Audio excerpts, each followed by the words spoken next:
বাপদাদারা বলে গেছেন common sense নাকি খুব একটা কমন জিনিস না, আর বিজ্ঞানীরা বলেন আমরা নাকি আমাদের ব্রেনের মাত্র 10% ব্যবহার করি। কিন্তু আজ আমরা এমন 3 নমুনার সাথে আপনাদের পরিচয় করিয়ে দেব যাদের দেখলে মনে হবে এরা ব্রেনের 10% তো দূরের কথা, উল্টো মাইনাস থেকে ধার করে চালাচ্ছে। একজন যার মাথায় ছোটবেলায় নাপিত আস্ত একটা বাটি বসিয়ে চুল কেটে দিয়েছিল, আর সেই স্টাইল আজ পর্যন্ত চলছে। ইনি দলের স্বঘোষিত বস, যার প্ল্যান মানেই ডিজাস্টারের ডাইরেক্ট ফ্লাইট। আরেকজনের চুল দেখে মনে হবে ঘূর্ণিঝড় ফেরত কাকের বাসা, আর তার প্রধান কাজ হলো বাকি দুজনের হাতে বেদম মায়ের খাওয়া। আর তৃতীয় জন তো একদম জলজান্ত গোল আলু, যে কিনা হাঁটাচলা করা একটা ধ্বংসযজ্ঞ, যার বিখ্যাত নিয়োগ নিয়োগ নিয়োগ সাউন্ড শুনলেই বুঝবেন সামনে বড় সড়ো কোনো অঘটন ঘটতে চলেছে। এমনকি এরা এতটাই বুদ্ধিমান যে এরা ফাঁকা মাঠেও মাছ চাষ করতে পারে। তো ভাই সব নিজের বুদ্ধি শুদ্ধি লজিক ফজিক সব আলমারিতে তালা দিয়ে চাবিটা জানলা দিয়ে ছুঁড়ে ফেলুন, কারণ আমরা ডুব দিতে চলেছি এমন এক জগতে যেখানে ফিজিক্সের নিয়ম কানুন ছুটি কাটাতে চলে গেছে, আর চর থাপ্পড় গুতাই হলো এদের ভালোবাসার ভাষা। প্রস্তুত হয়ে যান হাসতে হাসতে চেয়ার থেকে পড়ে যাওয়ার জন্য। আর যদি কেউ শুয়ে থাকেন তাহলে কাইন্ডলি উঠে গিয়ে চেয়ারে বসুন, কারণ 2012 সালের ক্লাসিক কমেডি দ্য থ্রি স্টুজেস এর হাসির রোলার কোস্টার এখনই ছাড়বে। তাহলে গল্প শুরু করা যাক, আর বরাবরের মতোই আমি মুভি ম্যান আছি আপনাদের সাথে। একদিন সকালবেলা হঠাৎ একটা গাড়ি এসে এই এতিমখানার সামনে একটা ব্যাগ ছুঁড়ে ফেলে দিয়ে চলে যায়। এতিমখানার একজন সিস্টার তখন এতিমখানার সামনে দাঁড়িয়েছিল, যদিও তাকে সিস্টার কম ব্রাদার বেশি মনে হচ্ছিল। যাই হোক, সে কৌতূহলবশত ব্যাগটা খুলতে যায়, তখনই একটা ছোট্ট হাত তার চোখের মধ্যে গুঁতা মারে, আর সে এভাবে উল্টে পড়ে যায়। শব্দ শুনে এতিমখানার আরেকজন সিস্টার বাইরে আসে। সে দেখে দরজার সামনে ছোট্ট 3টা কিউট বাচ্চা বসে আছে। এরাই আমাদের সিনেমার 3 লিজেন্ড। কিছুক্ষণের মধ্যেই এতিমখানার অন্য সিস্টাররাও বাইরে চলে আসে। এমন 3টা কিউট বাচ্চাকে দেখে তারা সবাই অনেক খুশি। তখন প্রত্যেকেই বাচ্চাগুলোকে নিজের কাছে রাখার জন্য বায়না করতে থাকে। এরপর কেটে যায় 10টা বছর, কিন্তু এখন প্রত্যেকেই বাচ্চাগুলোর থেকে মুক্তি চায়। কোনোভাবেই এদেরকে অন্য কারো কাছে দিতে পারলেই যেন তারা বেঁচে যায়। তো দুপুরবেলায় সিস্টারদের প্রধান, যাকে সবাই মাদার সুপিরিয়র বলে, সে বাচ্চাগুলোকে আনার জন্য সিস্টারদেরকে বলে, কিন্তু একটা সিস্টারও এই 3 জনের ধারে কাছেও যেতে রাজি হচ্ছিল না। তার মানে বুঝতেই পারছেন এরা এতদিনে কি পরিমাণে বিচ্ছু হয়ে গেছে। এদিকে দেখা যায় এরা ব্রাদারের মতো দেখতে সিস্টারটাকে দাঁতের অপারেশন করার নামে তাকে স্ট্রেচারে বেঁধে উল্টো পাল্টা চিকিৎসা চালাচ্ছে, আর অপারেশনের আগে তাকে অজ্ঞান করার জন্য তারা অ্যানেস্থেশিয়ার বদলে সস্তা হাতুড়ির বাড়ি দিয়ে তাকে অজ্ঞান করে দেয়। কিন্তু তখনই মাদার সুপিরিয়র তাদেরকে দুপুরের খাবার জন্য ডাকতে আসে। সিচুয়েশনটা হ্যান্ডেল করার জন্য তারা সেই সিস্টারকেই টেবিল সহ উল্টো করে দেয়, আর সাথে সাথে নিজেদের অবস্থা পাল্টে একদম ভদ্র বাচ্চার ভং ধরে ফেলে, যেন ভাজা মাছটাও উল্টে খেতে জানে না এরা। মাদার সুপিরিয়রের কাছে খাবারের কথা শুনেই তারা 3 জন একসাথে দৌড়ে নিচে চলে যায়। খাবারের মাঝেই একজন সিস্টার এসে মাদার সুপিরিয়রকে বলে একটা কাপল এসেছে তাদের এতিমখানা থেকে একজন বাচ্চাকে দত্তক নেওয়ার জন্য। এটা শুনেই মাদার সুপিরিয়র বাচ্চাগুলোকে তাড়াতাড়ি রেডি করার জন্য বলে, কিন্তু অন্য সিস্টাররা বলে এই 3 বাচ্চা তাদের জীবন অতিষ্ঠ করে রেখেছে, তাই তাদের 3 জনকে বাদ রেখে বাকিদেরকে লুকিয়ে রাখলেই সেই কাপেলরা হয়তো এই 3 জনের থেকে অন্তত একজনকে নিয়ে যাবে, আর তাতে কিছুটা হলেও তাদের যন্ত্রণা একটু কমবে। কিন্তু মাদার সুপিরিয়র তাদের প্রস্তাবে রাজি হয় না। তখনই সেই ব্রাদারের মতো দেখতে সিস্টারটা এসে তার লাগেজ টাগেজ নিয়ে বলে এই এতিমখানা ছেড়ে সে এখনই চলে যাবে। সে এই 3 বাচ্চার অত্যাচার আর কিছুতেই নিতে পারবে না, আর পারবেই বা কেন, একটু আগেই তো তাকে হাতুড়ি দিয়ে অজ্ঞান করে ফেলা হয়েছিল। আর তাই বাধ্য হয়ে এবার মাদার সুপিরিয়র তাদের প্রস্তাবে রাজি হয়, আর সব বাচ্চাদেরকে লুকিয়ে রাখে, শুধু এই 3 জনকেই বাইরে রাখে। কিছুক্ষণ পর সেই কাপেল আসে, এদের নাম মিস্টার অ্যান্ড মিসেস হার্টার, আর তাদের সামনে এই 3 বিচ্ছু নর্মাল বাচ্চাদের ভং ধরার চেষ্টা করে, আর তাদেরকে ইমপ্রেস করার চেষ্টা করতে থাকে। কাপেলটা তাদের এইসব ভংচং দেখে বলে ইস কি কিউট বাচ্চা, কিন্তু তখনই লুকিয়ে রাখার পরেও কিভাবে যেন একটা বাচ্চা বাইরে চলে আসে। এই বাচ্চার নাম টেডি, আর সিচুয়েশন সামাল দিতে মাদার সুপিরিয়র এই 3 জনের সাথেই টেডিকে লাইনে দাঁড় করিয়ে দেয়। মিস্টার অ্যান্ড মিসেস হার্টার অনেক চিন্তা ভাবনা করার পর তারা ঠিক করে তারা এই বাচ্চাটাকে নিয়ে যাবে। এই দেখো বন্ধুরা, কথা বলতে বলতে এদেরকে তো ঠিকভাবে পরিচয় করিয়ে দিলাম না। এই ছোট চুল মোটা বাচ্চাটার নাম কার্লি, কোকড়া চুলওয়ালা সেমি ট্যাগ বাচ্চাটার নাম ল্যারি, আর রাউন্ড কাট চুলওয়ালা এই বাচ্চাটার নাম মো। তো মোকে চয়েস করার পর মো আনন্দে তাদেরকে জড়িয়ে ধরে আর হার্টার কাপলের সাথে যাওয়ার জন্য প্রিপারেশন নেয়। কিন্তু কার্লি, ল্যারি আর মো তারা নিজেদেরকে একদম 3 ভাইয়ের মতো দেখতো।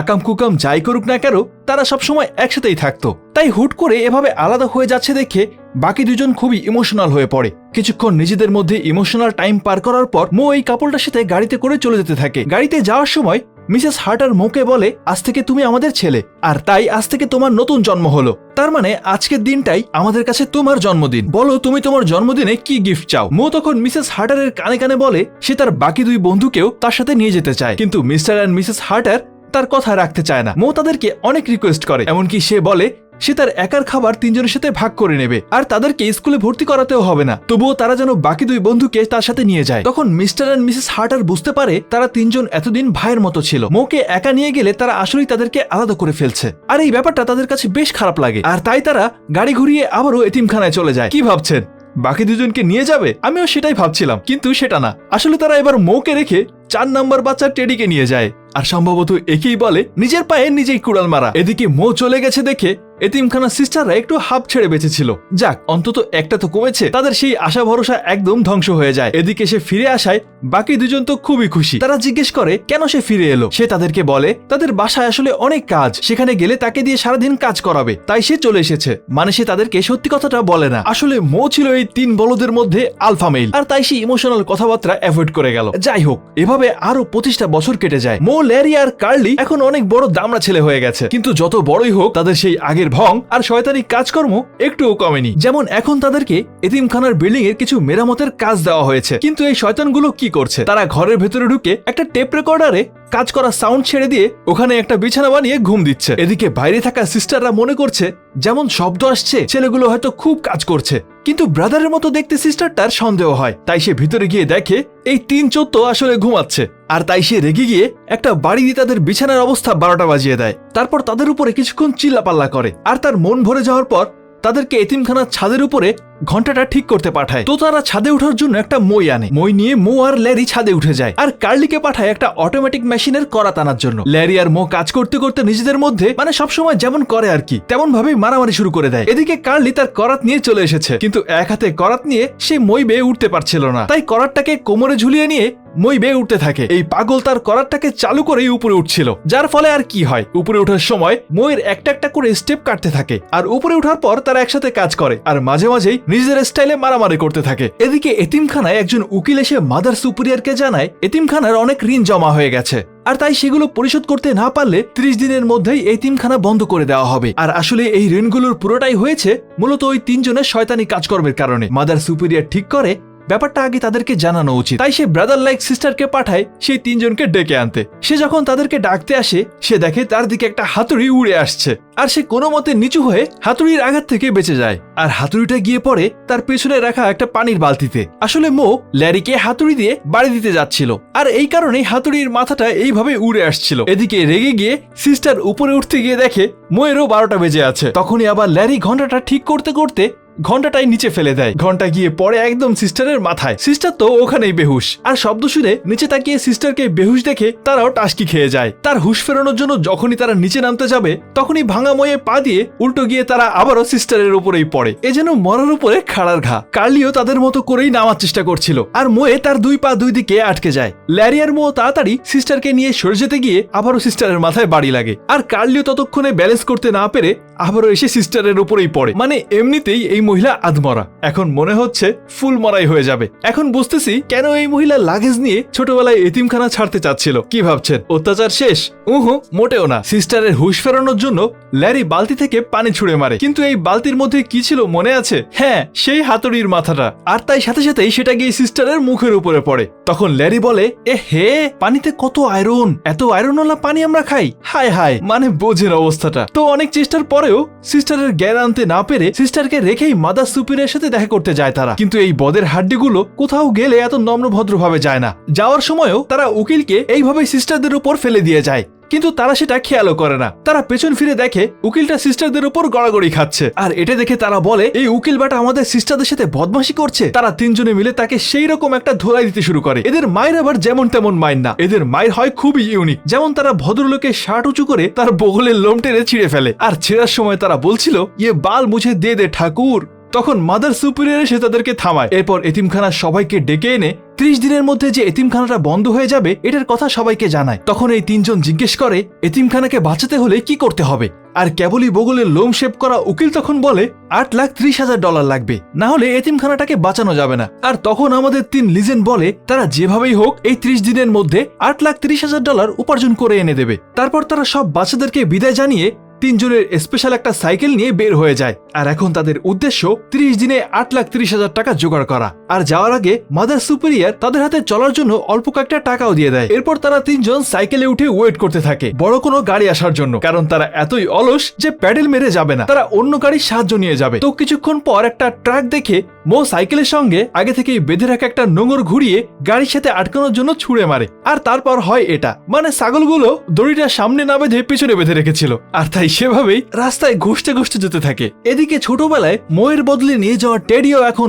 অনেক বড় হয়ে গেছে, আর সে এখন নিজের ব্যবসা বাণিজ্য করা একজন বড় লোক মানুষ। কিন্তু টেডির বউ লিডিয়া একদমই ভালো না। সে টেডির বন্ধু ম্যাকের সাথে পরকিয়া করে। এখন সে ম্যাককে নিয়ে প্ল্যান করছে কিভাবে টেডিকে খুন করে তার সব টাকা পয়সা ম্যাকের সাথে নিয়ে পালিয়ে যাওয়া যায়। এখন তারা নিজেরা তো সরাসরি খুন করতে পারবে না, তাহলে ধরা পড়ে যাবে, তাই খুনটা অন্য কাউকে দিয়ে করাতে হবে। এদিকে বাসার নিচেই ল্যারি, কার্লি আর মো ঢোল বাজিয়ে নিজেদের বেকারত্বের কথা মানুষকে জানাচ্ছিল। তারা গলায় একটা লিফলেট ঝুলিয়ে রাস্তায় ঘোষণা দিয়ে বেড়াচ্ছে যে তারা $8,30,000 জন্য এক মাস যে কোনো কাজ করতে রাজি আছে। মানে বোঝেন অবস্থাটা, এক মাসে $8,30,000 কাজ কোথায় পাওয়া যায় ভাই, আমি নিজেও করব। তো যাই হোক, তাদের এই উদ্ভট কাজকর্ম দেখে লিডিয়া আর ম্যাক সহজেই বুঝতে পারে এই তিনটা আসলে মাথা মোটা, বোকা আর গাধা ছাড়া কিছুই না। আর তাই তারা চিন্তা করে তাহলে এদেরকে দিয়েই তারা লিডিয়ার স্বামী অর্থাৎ টেডিকে খুন করাতে পারবে।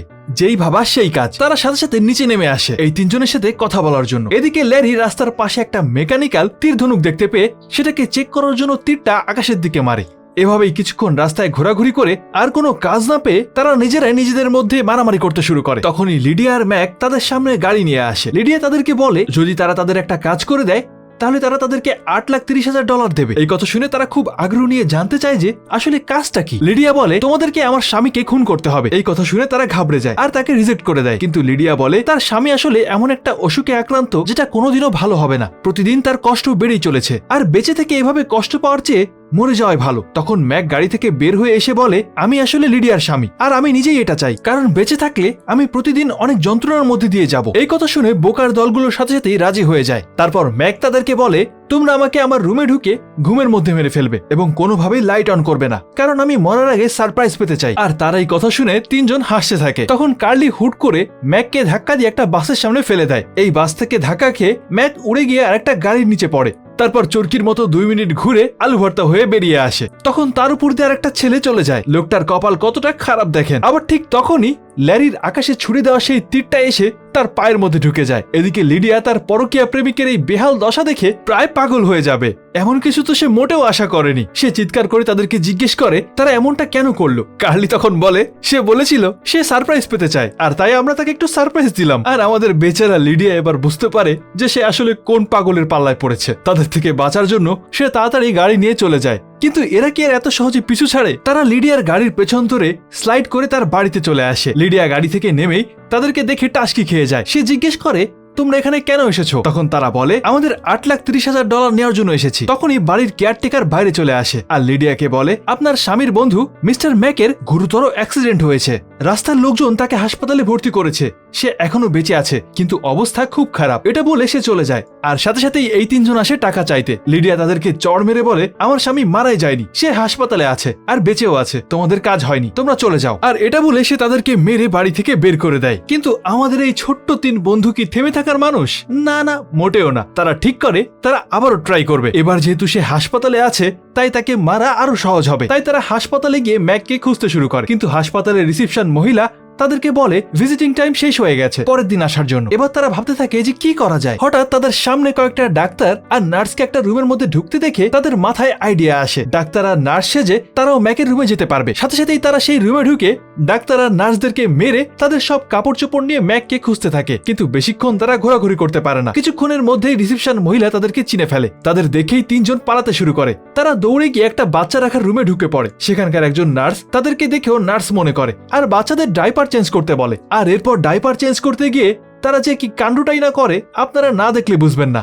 এদিকে বাচ্চাগুলো এক একটা বদের হাড্ডি, এরা সারাদিন খালি শুয়ে শুয়ে হিসু করে বেড়ায়। আর কার্লিকে তো রীতিমতো হিসু দিয়ে গোসল করিয়ে ছাড়ে। আর এভাবেই এই কাজেও কথায় কথায় তারা আবারও মারামারি করতে শুরু করে। কিন্তু এইবার মারামারির অস্ত্রগুলো থাকে বাচ্চাদের হিসু। বাচ্চাগুলোকে তারা বন্দুকের মতো ব্যবহার করতে শুরু করে, যেন এক একটা ওয়াটার গান। একজন আরেকজনের দিকে হিসুর বোমা নিক্ষেপ করতে থাকে। আর কিছুক্ষণ পর সেই আগের নার্সটা আবারও সেখানে আসতেই তারা সেখান থেকে পালিয়ে যায়। সৌভাগ্যবশত এবার তারা ম্যাকের রুমটা খুঁজে পায়। ভেতরে যেন কেউ আসতে না পারে এজন্য দরজা বন্ধ করার জন্য মো একটা আস্ত প্লাস্টার করা মানুষকে দরজার সামনে এনে রেখে দেয়। এদিকে ম্যাক এই তিনজনকে দেখেই বুঝতে পারে আজ তারা রক্ষা নেই। তার কপালে এবার মরণ নিশ্চিত, তাই সে প্লাস্টারের ভেতরে লুকিয়ে যাওয়ার চেষ্টা করে। কিন্তু এই 3 পাগল সেটা বুঝতে পেরে যায়। মো তখন কার্লির কাছ থেকে একটা ছোট্ট ডাইনামাইট জ্বালিয়ে সেটা প্লাস্টারের ভেতরে রেখে দেয়। ওয়েট, একবার চিন্তা করুন, এই 3 পাগল পকেটে ডাইনামাইট নিয়ে ঘুরে বেড়ায়। যাই হোক, ডাইনামাইট ফাটার কারণে ম্যাকের অবস্থা 12টা বেজে যায়। সে প্লাস্টারের ভেতরেই একেবারে চিকেন তান্দুরি হয়ে গেছে। সে তার কয়লা পোড়া চেহারা নিয়ে নার্স নার্স বলে চিৎকার করতে থাকে। ম্যাক এখনো মরেনি দেখে মো তাকে বালিশ চাপা দিয়ে মারতে যায়, কিন্তু ম্যাক বলে তাকে আর মারার দরকার নেই, কারণ তার অসুখটা ভালো হয়ে গেছে। তখন এই দরজায় কেউ নক করতে থাকে। দেখা যায় রিসিপশনে সেই মহিলাটা পুলিশ নিয়ে সেই 3 জনকে খুঁজছে। তখন তারা একইভাবে ভং ধরে লুকিয়ে থাকে, কিন্তু শেষ পর্যন্ত ধরাটাও পড়ে যায়। সাথে সাথেই আবার তারা দৌড়ে সেখান থেকে পালাতে শুরু করে। কিন্তু এবার তাদের পেছনে পুলিশও তাদেরকে তাড়া করছিল। কিছুক্ষণের মধ্যেই তারা পুলিশকেও নাস্তানাবুদ বানিয়ে ফেলে। পুলিশের জ্ঞান ফেরার জন্য তারা একটা গরম ইস্ত্রি নিয়ে পুলিশকে ইলেকট্রিক শক দেওয়ার চেষ্টা করে। গরম ইস্ত্রির শককে পুলিশের বুক একদম পুড়ে ছাড়খাড় হয়ে যায়। সে মবের মতো উঠে চিৎকার করতে শুরু করে। তারা 3 জন আবারও পালিয়ে যায়। শেষ পর্যন্ত তারা হাসপাতালের ছাদে গিয়ে পৌঁছায়, কিন্তু ছাদ থেকে পালানোর আর কোনো রাস্তা নেই। তারা ছাদ থেকে একটা পাইপ নিয়ে নিচে ঝাঁপ দেয়, আর সেই পাইপ ছিঁড়ে গেলেও সৌভাগ্যবশত এবার তারা বেঁচে যায়। কিন্তু তারা এবার একদম টেডির সামনে এসে পড়ে। তারা 3 জন টেডিকে না চিনলেও টেডি তাদেরকে দেখে চিনে ফেলে। তাদের মধ্যে বেশ কিছুক্ষণ কথাবার্তা হয়, আর যাওয়ার সময় টেডি তাদের একটা ছবি তুলে নিয়ে যায়। টেডি চলে যাওয়ার পর তাদের মনে হয় মাদার সুপিরিয়র আসার সময় তাদেরকে কিছু টাকা দিয়েছিল। তারা সেগুলো বের করে ভাবে এই টাকা দিয়ে তারা মাছের ব্যবসা করবে, আর মাছের ব্যবসা করে তারা 20 দিনে বড় লোক হয়ে যাবে, আর এতিমখানার সব টাকাও শোধ করে দেবে। এদিকে টেডি বাসায় গিয়ে তার বউ লিডিয়াকে বলে যে আজকে তার এতিমখানার 3 বন্ধুর সাথে দেখা হয়েছিল। এটা বলে সে লিডিয়াকে তাদের ছবিটা দেখায়। ছবি দেখেই তো লিডিয়ার অবস্থা খারাপ, কারণ সে ভাবছিল যদি টেডি কিছু জেনে যায় তাহলে তো বিপদ। একে তো সে টেডিরই বন্ধু ম্যাকের সাথে পরকিয়া করে, তার উপর সে তাকে মারারও প্ল্যান করেছে। আর এসব ভাবতে ভাবতেই লিডিয়া ভেবাচাকা খেয়ে দাঁড়িয়ে থাকে। এদিকে আমাদের লিজেন্ড 3 জন সরকারি মাছের খামার থেকে মাছ তুলে এনে একটা গলফ খেলার মাঠ জুড়ে সেগুলোকে শুকিয়ে শুটকি বানানোর চেষ্টা করছে। কিছুক্ষণ পর মাঠে যখন গলফ খেলার লোকজন চলে আসে, তখন তারা তাদেরকে সেখান থেকে চলে যেতে বলে, কিন্তু তারা যেতে না চাইলে সেখানে পুলিশ চলে আসে। আর পুলিশ মানে যে কোনো পুলিশ না, মনে আছে ওই পুলিশটার কথা, একটু আগেই যার বুক থেকে চামড়া উঠিয়ে নিয়েছিল এই 3 জন। বেচারার বুকের দাগ এখনো যায়নি, আর তাই তাদেরকে আবারও দেখে পুলিশটা এবার রেগে মেগে আগুন। সে বলে ছাগলের দল, তোদেরকে আজকে ধরেই ছাড়বো। কিন্তু এই 3 জনকে ধরা কি আর এত সহজ? তারা আবারও পুলিশকে নাস্তানাবুদ বানিয়ে সেখান থেকে পালিয়ে যায়। পালাতে পালাতে তারা এবার একটা গলির ভেতরে এসে ঢোকে, আর তাদের সামনে একটা দরজা দেখতে পায়, কিন্তু দরজাটা লক করা ছিল। এদিকে তো পেছনে পুলিশ তাড়া করছিল, তাই যে করেই হোক দরজা ভেঙে ভেতরে ঢুকতে হবে। তারা কার্লির শক্ত মাথা ব্যবহার করে সেই দরজাটা ভেঙে ভেতরে ঢুকে পড়ে। ভেতরে গিয়ে দেখে সেখানে কিছুই নেই, শুধুমাত্র কিছু লাইট জ্বলছে। তারপরে তারা নিজেদের মধ্যে কথা কাটাকাটি করে আবারও তাদের নিজস্ব স্টাইলে মারামারি করতে শুরু করে। তাদের এই মারামারি বাইরে থেকে দেখতে খুবই কিউট লাগে আর হাস্যকর, তাই না বন্ধুরা? যাই হোক, তারা মারামারি করার পর একসময় ল্যারি বলে ছোটবেলায় যদি মো চলে যেত তাহলে ভালোই হতো। মো আসলেই সকল সমস্যার কারণ। মো এর কারণেই আমাদের দুজনকেও কোনো পরিবার দত্তক নেয়নি। আর এই কথা শুনে মো অনেক কষ্ট পায়। সে তখনই তাদেরকে কড়া কথা শুনিয়ে বলে এখান থেকে চলে যাও। কার্লি আর ল্যারি মন খারাপ করে সেখান থেকে চলে যায়, আর পুরো দৃশ্যটাই আস্তে আস্তে হাসি থেকে ইমোশনাল হয়ে যায়। তখনই রুমে সব লাইট জ্বলে ওঠে। দেখা যায় মো আসলে এতক্ষণ একটা স্টেজে দাঁড়িয়েছিল, তার সামনে ক্যামেরা নিয়ে পুরো একটা সিনেমার টিম বসে আছে। ডিরেক্টর উঠে এসে বলে আমি আমার রিয়েলিটি শোর জন্য এমন কাউকে খুঁজছিলাম, আর সে মোকে বলে তোমাকে আমার অনেক পছন্দ হয়েছে। মো তো অনেক খুশি। এদিকে ল্যারি আর কার্লি ভ্যাগাবন্ডের মতো একটা চিড়িয়াখানায় ঘুরে বেড়াচ্ছিল। সেই চিড়িয়াখানায় আবার ম্যাক আর লিডিয়া তাদেরকে বন্দুক দিয়ে মারতে এসেছিল, কারণ এই 3 জন থাকলে তারা যে কোনো সময় টেডির হাতে ধরা পড়ে যেতে পারে। তাই তারা প্ল্যান করে তারা দুজন চিড়িয়াখানার পেছন দিয়ে দেয়াল টপকে ভিতরে ঢুকবে, আর চুপচাপ ল্যারি আর কার্লিকে গুলি করে চলে যাবে। এদিকে ল্যারি আর কার্লি তো খুব আনন্দে চিড়িয়াখানার ভেতরে ঘুরছিল। ম্যাক তখন চিড়িয়াখানার পেছন দিক দিয়ে বন্দুক নিয়ে লিডিয়ার নাকে মুখে পা দিয়ে কোনো মতে দেয়াল পার করে চিড়িয়াখানার ভেতরে ঢোকে। কিন্তু এই লোকটার কপাল এত খারাপ কি আর বলবো। এবার সে গিয়ে ল্যান্ড করে একেবারে সিংহের খাঁচার ভেতরে, কিন্তু তাও ভালো সিংহটা শিকল দিয়ে বাঁধাই ছিল। এটা দেখে সিংহটাকে নিয়ে এসে মস্কারা করতে শুরু করে। পাশে আবার ল্যারি একটা ডলফিনকে বাঁচানোর চেষ্টা করছিল। ডলফিনটার নাকের ভেতরে একটা বাদাম ঢুকে গিয়েছিল।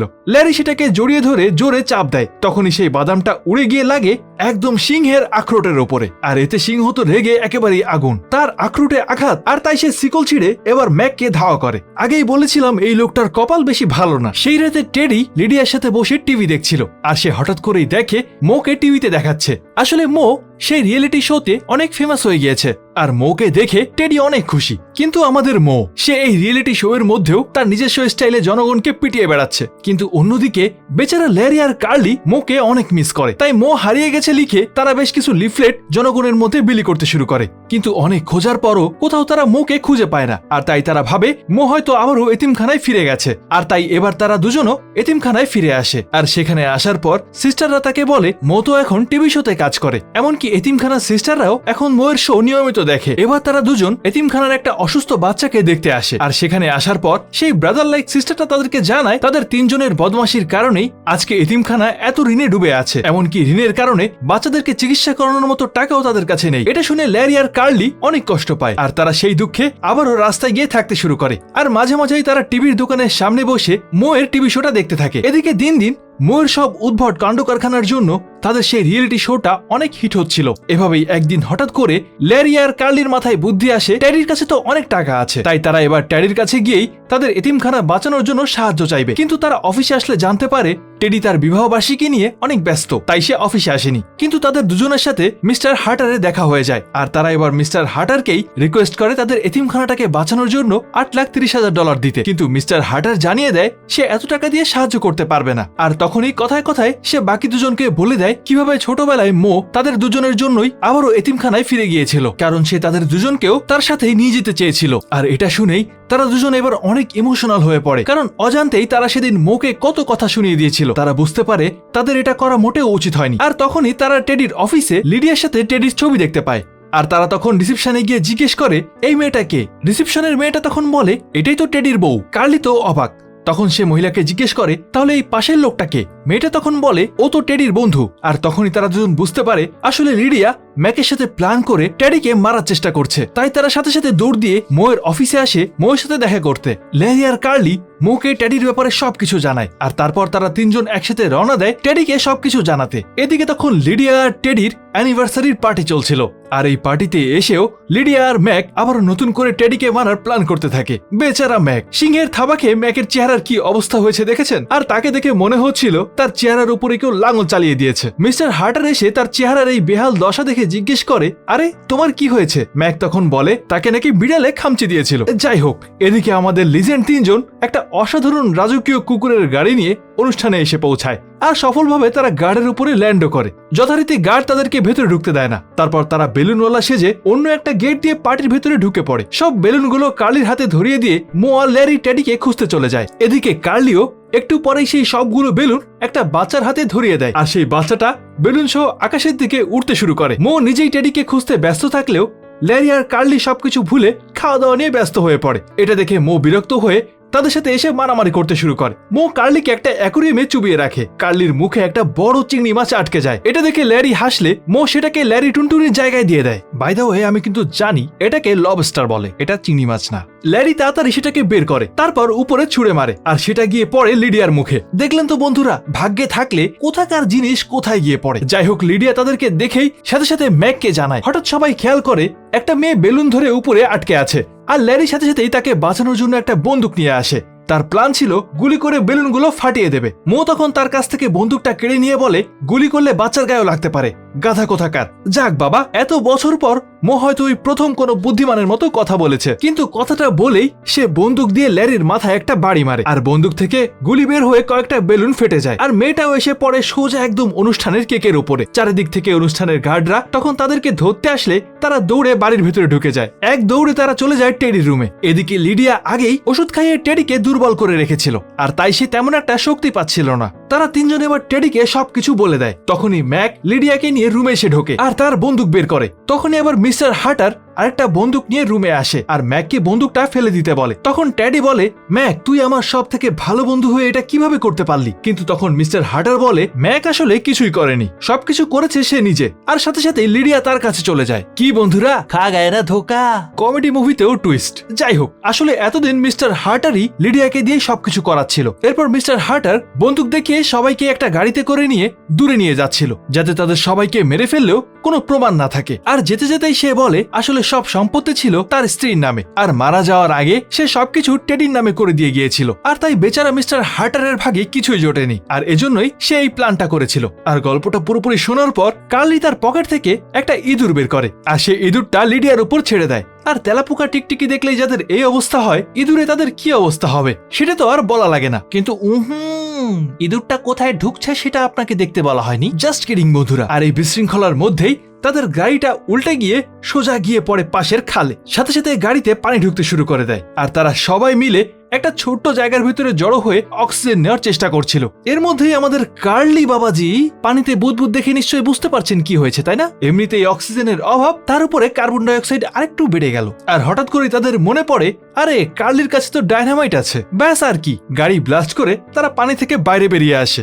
এখন আবার কেউ লজিক খুঁজতে যেন না যে ডায়নামাইট ব্লাস্ট হলো কিন্তু তাদের কেন কিছু হলো না। পুরো গল্পটাতে কি লজিক ছিল? যাই হোক, আমাদের বাংলা সিনেমার মতো সবার লাস্টে পুলিশ আসে আর এবার সব ক্রিমিনালদেরকে অ্যারেস্ট করে নিয়ে যায়। কিন্তু এখানেই গল্প শেষ না। তারা তিনজন এবার টেডির কাছে এসে এতিমখানা বাঁচানোর জন্য $8,30,000 চায়। কিন্তু টেডি তখন তাদেরকে বলে, না, তোমরা অন্য কিছু চাও। এতিমখানার সিস্টাররাই আমাকে এই খারাপ বাবার কাছে তুলে দিয়েছিল, তাই আমি কিছুতেই এতিমখানাকে বাঁচাবো না। আর তাই তারা এবার হতাশ হয়ে তিনজনই আবারও এতিমখানায় ফিরে যায়। আর সেখানে গিয়ে দেখে এতিমখানায় সবকিছু তালা দেওয়া। তারা বেশ কিছুক্ষণ মন খারাপ করে সেখানে দাঁড়িয়ে থাকে, আর হঠাৎ করে পাশ থেকেই বাচ্চাদের আওয়াজ শুনতে পায়। আর এবার তারা শব্দ শুনে দৌড়ে সেখানে গেলে দেখে এতিমখানার সব বাচ্চারা একটা বিশাল রিসর্টের মতো জায়গায় আনন্দ করছে, আর পাশেই একটা নতুন বিল্ডিং এ এতিমখানা সাইনবোর্ড লাগানো হয়েছে। বাচ্চারা তো আনন্দ করছে, এমনকি সিস্টাররাও শুয়ে সানবাত নিচ্ছে। তারা তিনজন তো এই সবকিছু দেখে একেবারেই অবাক, এসব কিছু হচ্ছেটা কি। আর এবার তারা মাদার সুপিরিয়রের কাছে এসে জানতে পারে এই সবকিছু হয়েছে আসলে মোয়ের সেই রিয়েলিটি শো এর টাকা দিয়ে। রিয়েলিটি শো এর ডিরেক্টর মোয়ের টাকা দিয়ে নিজেই এই পুরো এতিমখানাটা নতুন করে বানিয়ে দিয়েছে। আর এবার তারা তাদের শো এর পরের সিজনের জন্য তাদের তিনজনকেই একসাথে নিতে চায়। আর এই খুশিতে এই তিন পাগল লাফ দিয়ে ঘোড়ার উপরে চড়ে বসে। আর এভাবেই গল্পটা এখানেই শেষ হয়ে যায়। আসলে বন্ধুরা, এটা একটা নস্টালজিক সিনেমা। আমরা যারা 90s এর কিড আছি তারা প্রথমে এই শোটা সাদা কালো হিসেবে দেখতাম, আর 2012 সালে প্রথমবারের মতোই এটা কালারফুল একটা সিনেমা হিসেবে রিলিজ হয়েছিল।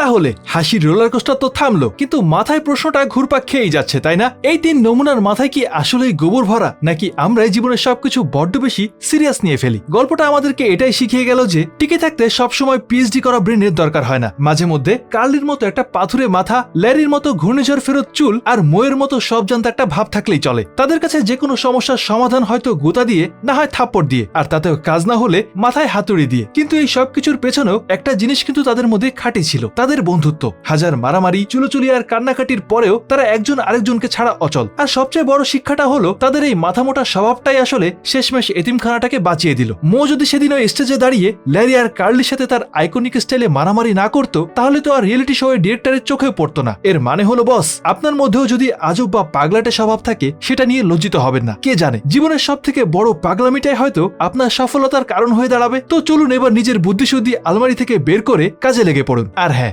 রাস্তায় যদি এমন গোল বাটি ছাড়, কাকের বাসা আর গোল আলু টাইপের কাউকে একসাথে দেখতে পান, তাহলে প্লিজ রাস্তাটা ক্রস করে নেবেন। জীবনের ঝুঁকি নিয়ে তো আর মোটিভেশন খোঁজা যায় না, তাই না? তাই এখন চলে যাচ্ছি সরাসরি আমাদের মুভি ম্যানের ফ্যান সেকশনে। আমাদের আজকে সেরা মন্তব্যকার হিসেবে নির্বাচিত হয়েছেন রোজিনা জাহান রুহি আপু। তিনি বলেছিলেন, মুভিটা দেখে যতটা না মজা পেয়েছি, আপনার কথা শুনে তার থেকে বেশি মজা পেয়েছি আর হেসেছি। আর আপনাদেরকে হাসাতেই আরো একটা ফানি মুভি নিয়ে এসেছি। এভাবে আমাদের পাশে থাকার জন্য আপনাদের সবাইকে জানাই অন্তরের অন্তঃস্থল থেকে অসংখ্য ধন্যবাদ। আজকের মতো বিদায় নিচ্ছি, আবারও দেখা হবে নতুন কোনো গল্প নিয়ে। ততদিন পর্যন্ত সবাই ভালো থাকুন, আর অবশ্যই ভালোকে ভালোবাসুন।